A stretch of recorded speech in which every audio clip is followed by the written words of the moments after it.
আপনি কি কখনো এমন একটি খামার দেখেছেন যেখানে পানির নিচে হাজার হাজার মাছ সাঁতার কাটছে আর ঠিক তাদের মাথার উপরে ঝুলছে টাটকা লাউ, কুমড়া আর সবুজ শাকসবজি? প্রথম দেখা দৃশ্যটি যেন সায়েন্স ফিকশন সিনেমার অংশ, কিন্তু অবাক করার মতো বিষয় হলো এটি একটি কল্পনা নয়, বরং বাংলাদেশের অনেক কৃষক বহু বছর ধরেই ব্যবহার করছেন এই অসাধারণ কৃষি পদ্ধতি।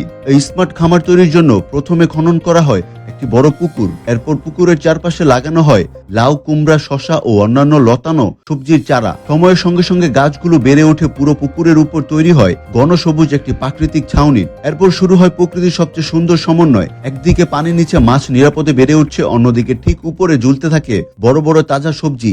একই জায়গায় একসঙ্গে দুটি ফসল উৎপাদনের এই পদ্ধতি সত্যিই অসাধারণ। এর সবচেয়ে বড় রহস্য লুকিয়ে আছে প্রকৃতির মধ্যেই। পুকুরের পানিতে থাকা প্রাকৃতিক পুষ্টি উপাদান গাছের বৃদ্ধিতে সহায়তা করে, অন্যদিকে গাছের ছায়া পানির তাপমাত্রা স্বাভাবিক রাখতে সাহায্য করে। ফলে মাছের জন্য তৈরি হয় আরামদায়ক পরিবেশ। এতে মাছ দ্রুত বেড়ে ওঠে এবং সবজিও হয় আরো সতেজ ও স্বাস্থ্যকর। অর্থাৎ একটি পুকুর থেকে মিলছে দুটি আলাদা উৎপাদন, মাছ এবং সবজি। ফলে একই জমি ব্যবহার করে কৃষকেরা বাড়তি আয় করছেন। অনেক ক্ষেত্রে এই সমন্বিত পদ্ধতির মাধ্যমে তাদের লাভ আগের তুলনায় উল্লেখযোগ্যভাবে বেড়ে যাচ্ছে।